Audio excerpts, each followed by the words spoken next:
quelles sont les mesures pour éviter les vomissements?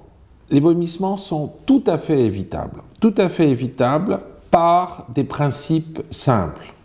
Le premier principe, c'est de manger lentement, de ne pas boire et manger en même temps, de bien mâcher, mastiquer pendant 30 secondes, 30 à 45 secondes, et 30 secondes entre chaque bouchée. Il faut évidemment ne pas prendre des trop grosses bouchées, il ne faut pas que ces bouchées soient supérieures au diamètre de l'anneau gonflé, c'est évident. Donc il faut prendre, quand on mange solide, des petites bouchées. Ça c'est le premier point qui est très important.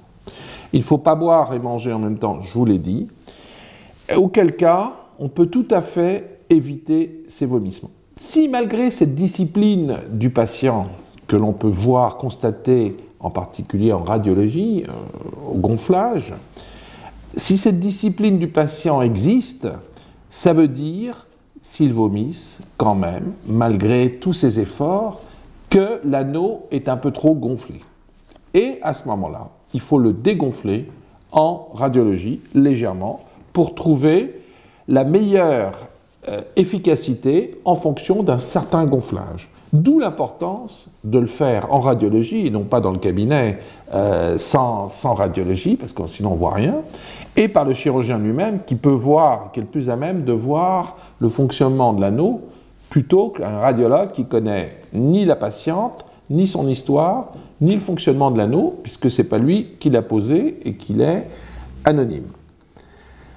Donc ça, c'est très important pour éviter ces vomissements. Et ces vomissements sont tout à fait évitables. D'ailleurs, dans la série, les patients disent « Docteur, c'est incroyable, on m'a dit que j'allais vomir très fréquemment, l'anneau a la réputation de faire vomir, et nous, on ne vomit pas ou très peu. » Et c'est vrai, le montage fait que les gens, la technique Le Goff fait que les gens vomissent très peu, ou pas du tout, qu'ils acceptent l'anneau.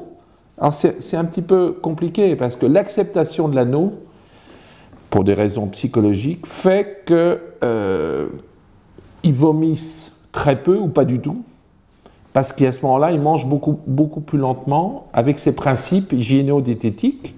Donc, il y a le fait que d'accepter l'anneau fait que les gens ne vomissent pas ou vomissent peu. Et dans ma série, j'ai beaucoup de gens qui me disent « Ah, docteur, j'ai vomi une fois dans le mois, une fois comme ça quand je suis un peu stressé dans la semaine, mais sinon je ne vomis pas, contrairement à l'anneau seul. » Donc ça, c'est un point très important.